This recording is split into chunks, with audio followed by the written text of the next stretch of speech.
Hi, my name is Kate, and I love to read. Like, I was carrying books around with me before Kindles were a thing.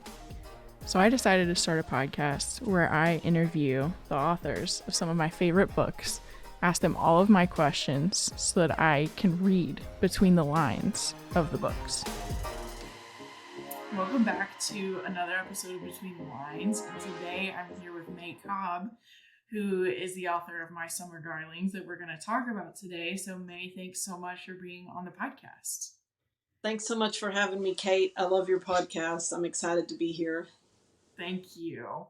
So when did you know that you wanted to be an author? Yeah, it pretty much goes back to college. I took this jazz appreciation course and I heard this song, and it was so haunting and beautiful that I felt like I had to know who the musician was. And when I went to research him, he was very compelling, blind, played three saxophones at the same time, but he died like a couple of years before I was born. So anyway, I retraced his footsteps for years, and I'm working on a nonfiction book about him. But that's what set me down the path. That is so cool. I don't think anyone has ever told me that music was the way that they got into writing. So it's like a really unique story. What is your writing process like? So do you like go into it knowing what you're gonna do, or does it develop while you're writing?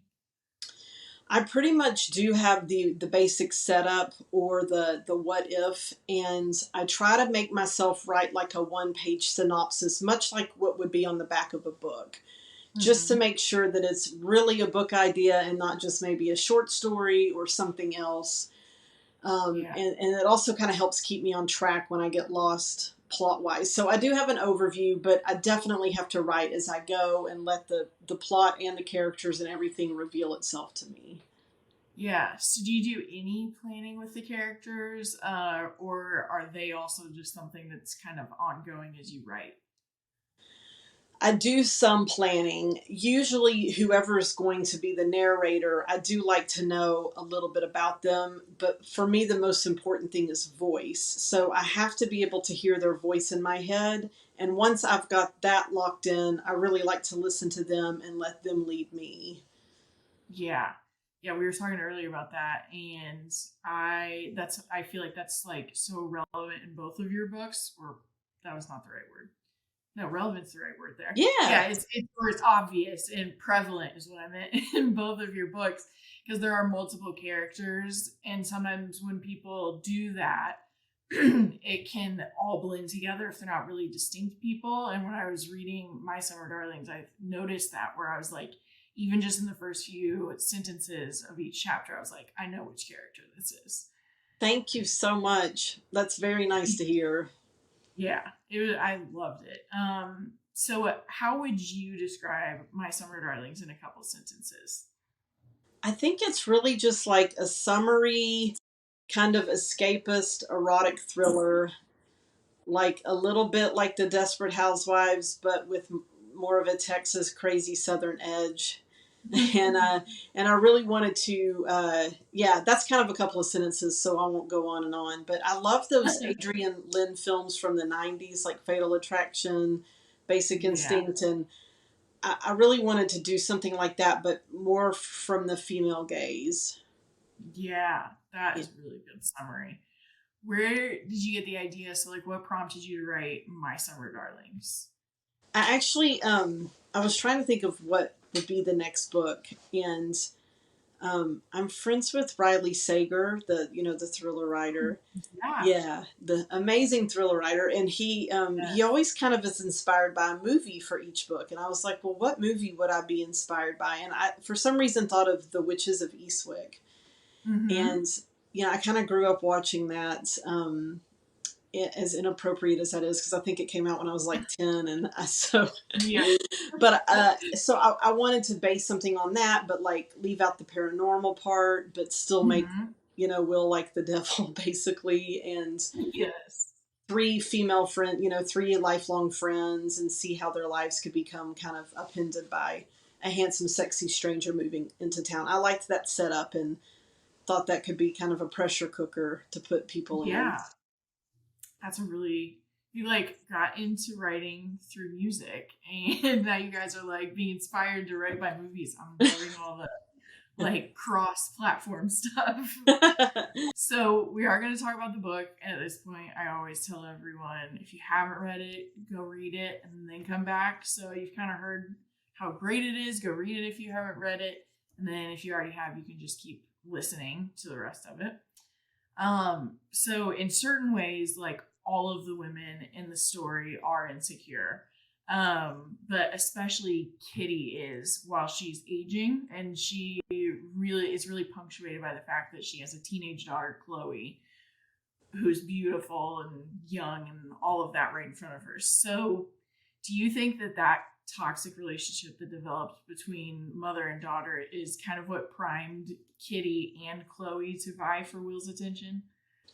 That's such a great question, and I'm so glad you asked it. And by the way, this is so great to be talking about spoilers. I haven't done a spoiler interview yet. Yeah. Yeah, it's funny. I didn't know that Chloe was going to be such a big part at the very beginning. I did know that the stuff with her and Will was going to happen, but I didn't kind of know about the clash with her mom just yet. But then when I got those two together, I was like, oh gosh, there is so much toxicity here. And I do think, they're both driven, especially Kittie. She doesn't even like Will. She's just doesn't like the fact that he doesn't throw himself at her. Yes. And for Chloe, it's really more like, maybe I hadn't thought about it, but maybe she was motivated to be with him because she could tell her mom was, flirting with him or whatever. Mm-hmm. Probably, knowing Chloe, probably. Yeah. Yeah. So Kittie's insecurities are also really obvious in her relationship with Jen as well. And so multiple times Jen feels the need to say what she knows Kittie wants her to say so that she can keep the peace. So do you think Jen's desperation in her relationship with Kittie is kind of the same desperation she feels in her like really confusing relationship with Will? I think so. That's such a good way to put it, Kate. I honestly hadn't really thought about it like that. But yeah, I think so. I think she's kind of like a fish out of water. She's been away. She's been living in a big city. She's thrown back to her hometown. She's in these like, high school dynamics, even though they're older. And then she's so brokenhearted and vulnerable. So yeah, I think yes, check mark to both of those.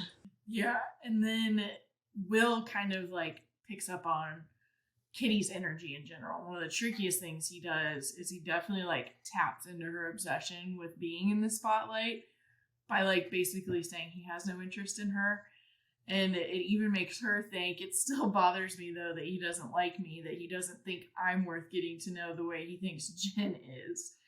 So do you think Kittie knew like on any level that he was manipulating her, or do you think she was just like completely blind to that until the end? I think she was blind to it, to be honest. I think she just Yeah. walked right into that trap. Yeah, she really did. It was such a like big target on her that she could be manipulated that way. Yeah. Yes, totally.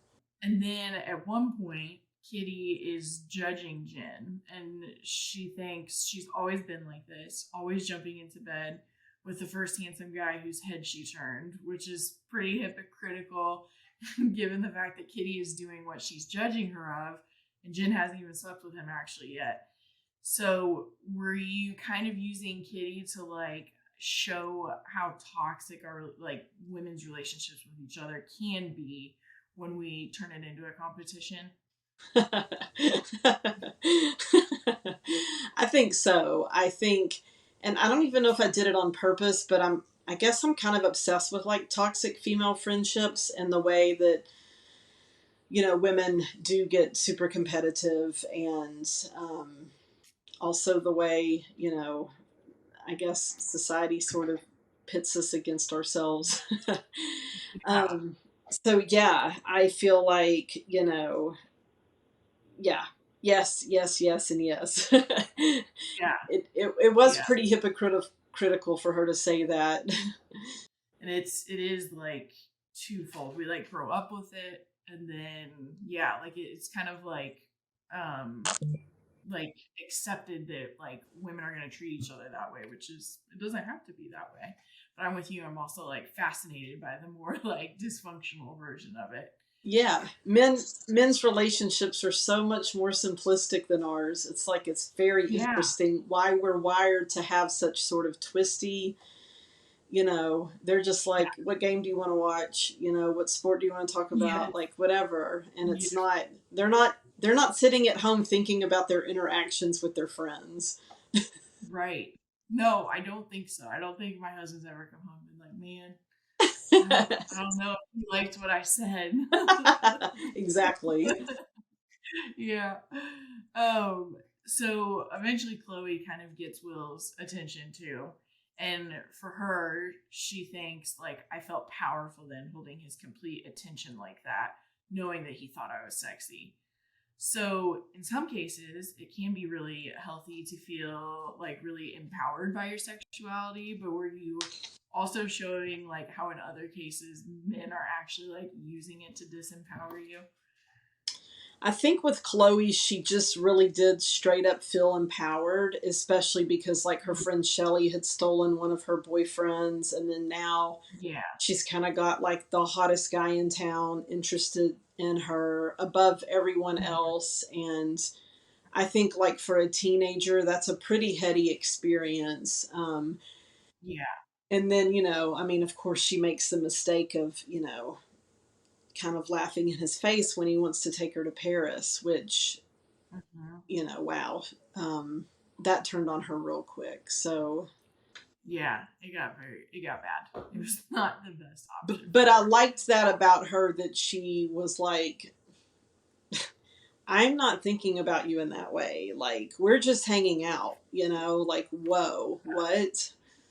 Um, Yeah, yeah. like that it wasn't impressive to her still. Yeah. Like she was just like, just whatever for Yeah, me. she's kind of grossed out. Like, do you have like Yeah, those kind of feelings for me, old man? Because I'm not really thinking that. I'm just kind of, I don't even know what I'm yeah. doing, but I don't want that. So, Kind of in that same realm though, the book does explore women's sexuality, and how it's kind of been shamed and like tamped down by society. So sometimes it kind of feels like men are allowed to just be like frequently turned on by women who come into town, but women are supposed to like keep it in check. So do you think Will could have wreaked the havoc that he did on the women of Cedartown if they hadn't been so sexually repressed and like taught to always feel competitive with each other? that is the most brilliant question I've ever heard. Oh my gosh. That is the hill I want to die on. Yes, yes, Yeah. absolutely. Yeah, no, I feel like if they hadn't been so repressed, no, it wouldn't have been as powerful. Like, he would have just been maybe a topic of interest. Maybe he would have been Mhm. interesting to one of them. But because they are Yeah. not sort of allowed to feel these feelings, and especially Mhm. like with Cynthia in her own marriage, it's so dead and dried up that yeah, Right. like it's such a powder keg. His Yeah. presence is because their life is ticking by them. They're heading into empty nester territory, and what Mhm. else is there? What's left? Yeah. Yeah. It's kind of like they talk about like in marriages, even like cheating is a symptom, not the disease. Right. So it was kind of like him coming, he wasn't the actual issue. He was just like a symptom that showed up that like blew it all up. Yes. Yeah. Exactly. I Yeah. love that. Yeah. Yeah. I did too. I thought, I was like, how is she going to end this? Endings are so tricky. And I just thought it was perfect. Oh, And still like empowering at the end too, which has been like this big theme in a lot of the books I feel like I've been reading this summer. thank you. I wanted them to. I really wanted them to take him down, and I wanted, especially Mhm. Jen. One of my friends actually, she didn't read the ending, but she did say like, what is something you can do to give her agency and power? And so that's why I knew she had to be the one to make the first stab and do the manipulating back to him and prevail, because Yeah. she's not weak. She does, I know she reads weak, and a lot of people like cannot stand her, but I'm like, no, she's vulnerable and she's been through a lot. And her, Yeah. Yeah. you know, and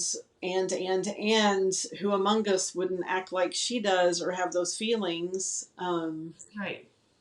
Especially when you've just been divorced. Yeah. Like, Yes. you're hoping that you could be with someone else again. Yeah, and he's clicking with her son, and she and her son have been a Yeah. little bit on the outs, so it just seems like, oh my God, this is perfect. This could really work out. And then, so yes, I thank you for liking the ending. I wanted to explode in his face in a believable way. Yes. And I know I kind of go all Yeah. slasher film at the end there, but it was fun. I was letting out a lot of rage. Yeah, that's it. Well, it like felt like it all built up to that, so then it was exciting to have it be like that slashery of an ending. Like you're like reading through all the characters too. You're like by the end of it, you're so pissed at like what he's doing that you're like, what is gonna happen to him? Thank you. Actually, I've been asking people one more question. What have you read lately that you have loved? I just finished The House Across the Lake by Riley Sager. Have you read that yet? Yeah. Yeah, I read it a couple weeks ago. I was obsessed. That twist? Yes.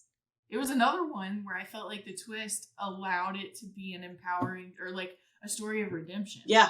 Yes. Yes.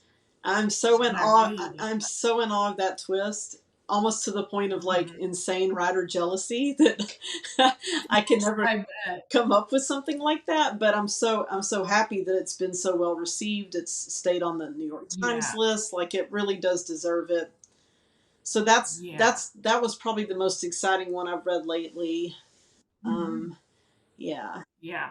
I agree. And that one, when you said he likes to have it inspired by movies, because he kept referencing Rear Window in that one as well. So when you brought that up earlier, I was like, oh my gosh, I remember I kept reading or it kept popping up in the book.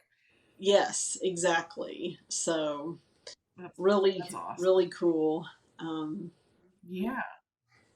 So where can people follow you so they can stay up to date? Just kind of plug whatever. Probably the best is Instagram. So I'm May, Mhm. May _ Cobb, Cobb on Mhm. Instagram. And then I've got my website, which I'm really too lazy to update events, but it's www.maycobb.com. Okay. Awesome. So those will all be in the show notes so that everybody can link to that. And thank you so much for being on the podcast. Thank you, Kate. Have a great day. This was so much fun.